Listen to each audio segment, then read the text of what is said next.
Hi all, welcome back to the YouTube channel. Let's start rebooting work using UiPath. Now, so many of you become an intermediate developer by watching our videos like how to design the project, how to deploy the project, so how to handle the complex projects, where to use a flowchart, sequence. So you maybe got a fair understanding how to design a project, right? So do you have understanding so how to debug the project? So how to change the values during the runtime? So what are the test scenarios need to be taken care? To know all about those things, we have to aware about the debug panel. So why debug panel is necessary? So if you want to debug somewhere, so if you want to stop the code somewhere around inside your flow, you can use a breakpoint to stop on the particular position. So if you want to see which are the activities got executed successfully and which are not, you can go ahead and use your execution trial, which help you to fair understand which are the activities got successful and which are the activities are not.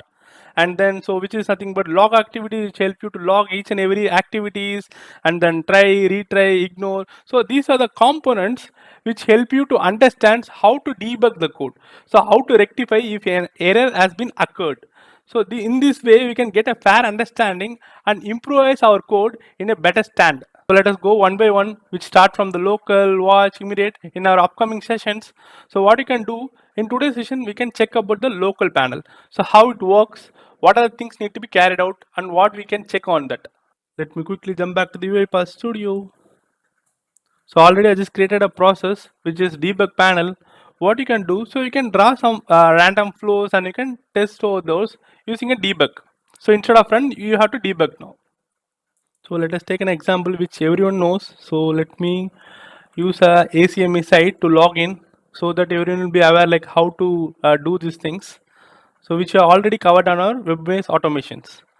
So let me try to paste the URL over here. So once you have pasted the URL, what actually you have to do? So you have to maximize. So as of now, I just use the double quotes. Let me copy and paste the URL a bit later. And then, so what actually you are going to do? So type into, right? So I'm going to type some value inside this particular ACME site. Let me go to the ACME site. Let me copy and paste this URL inside this double quotes. And then don't forget to choose your browser which are going to perform your automation. Just nothing but Chrome for me. Save and then maximize, which help you to maximize your window. So once it got maximized, what actually you are going to do? So you are going to type your username and password. So these are the same kind of things which are done on web-based automation. So what actually we are going to do now? So we are going to debug this particular project and we are going to check the values in the local panel. So let me try to drag and drop two type into which is for username and then password. Let me try to indicate this one now. So which is for email ID 1 and then which is for password. So once you have entered your username password, so you have to click on login. Perfect. So once you indicated everything, so what actually we are going to do? So we are going to pass the values. So before passing the value directly, so let me create an assign activity and then pass those variable inside this particular type intos. So what you can do here, you can use the assign activity or you can go ahead and use your multi-assign activity. Both will work the same, but multi-assign will help you to declare more variables in a single activity panel. So what you can do here, let me drag and drop the assign activity and then one more assign activity. So what I'll be doing here, Control K, so which help you to create my variable and then username, which is my name. And then so you can make another variable which for password. You can go ahead and enter the username and password. Let me try to copy this username and then in double quotes we have to provide it. So in password, voluntarily I just going to provide a wrong password now. So let me show that so that I can directly change the value in the runtime. So I will show you that. Don't worry. 0 and then 97. So this is my wrong password. So using this password, we will not able to log in the Acme site. Okay.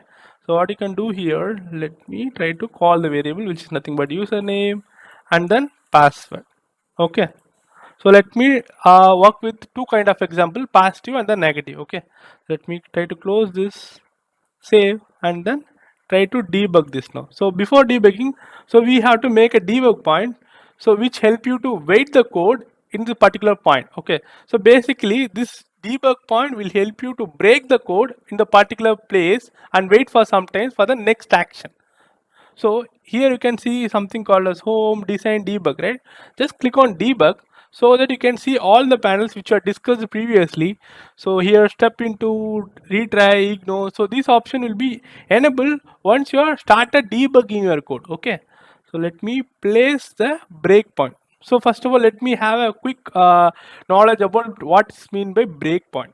So the breakpoint which help you to wait for the certain action. So it help you to break the code in the particular standpoint and wait for the next action. Okay, and wait for the user to provide the next action. So which is continue or step into. Okay, so what you can do here, just click on breakpoint. Okay, so once you made your breakpoint, so what you can do, you can just click on debug.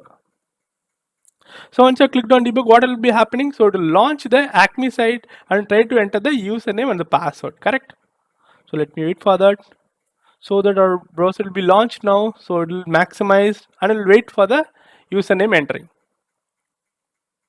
So you can see something is highlighting, right? So what actually it means? So it means, so hey, I was in a debug point, just try to help me with the next action. So whether step into or continue. So let me go to the UiPath Studio. So what actually it means? So it is waiting here. So you can see arrow, right? So what actually it indicates? Hey, I was in the debug point where you have placed. Okay. And here you can see in the local panel, so you can see so many things, right? So what if you are declared a variables, you can see variables and then which are discussed, so previous, current. So these are the things which help you to understand what are the current value, previous value. So what is the value which is holding in the variables, argument. So in all those things you can came to know with the help of local panel. So let me very detail on this now. So what you can see here, the username you can see is Wiki Batman, right? So this is the value which are placed in the assign activity, and this is the password which are provided in the assign activity of password variable, correct?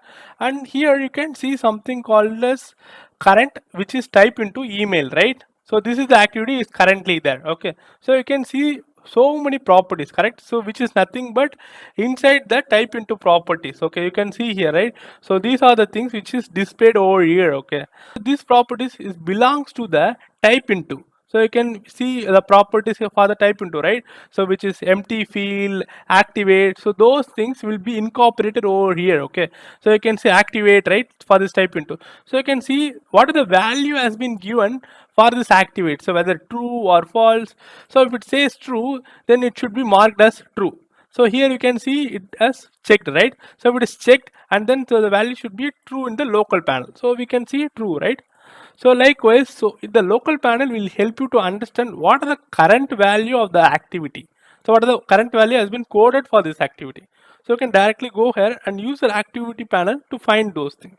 So as of now, since we are debug point in the email, so we can see this property type into as email current. Okay, so once I clicked on step into, soon after it will be moved to the password as a current. You can see password, and then previously you can see as a email. So let me click on step into. So once I clicked on step into, so let me go to the UiPath Studio once again. So here you can see this input email is a previous now, right? So previously it was in the current state, now it is moved to the previous state. So the password will be in the current state now. So likewise, it will keep on moving from the current to previous, and it will help you to show the value what actually that particular activity holds. So here, so we have made our username, right? So let me try to continue now. Okay, so we'll be end up with the unable to login things. Okay, so once we clicked on login, so you can see something called as this credential does not match with our record. So which means we have provided wrong password intentionally, correct? So that's why it was not able to log in. So what you can do now, so let me try to pass the value in the runtime. Okay, let me debug here. So before it's entering the password, what you can do, so you can try to resolve that using the local panel. So once it got launched, so what I can provide, so you can rename the password. Okay, so let me wait for some time. So it started entering the username now. So let me click on step into here. So once I clicked on step into it, enter the email ID, and then so it was asking password, right? So in this time what you can do here, let me go to the password. Okay, inside this password you can click a pencil mark which is here. What I'll do here, I'll just enter at and then click on OK. So this is my correct password.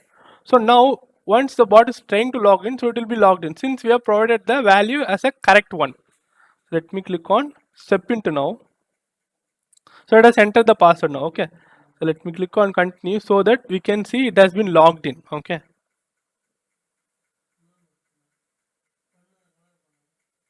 perfect, right? So you have logged in now. So likewise, this local panel will help you to change the values accordingly which you want to test. Okay, no need to, like for an example, if you want to directly text the 10th value, the 10th element. Okay, so no need to wait for till 10th element. You can directly incorporate your 10th element value over here inside the local panel and test your execution. No need to wait for the ninth execution completion. Okay, so likewise you can use a local panel to change the values and like check what are the values which is holding the variables argument, the current values, current arguments. In this way the local panel will be helpful to you to understand what are the values has been holded by it. Okay, so I hope you have got a fair understanding how to use the local panel, what actually it holds. Thanks for watching. Happy learning. Have a good day.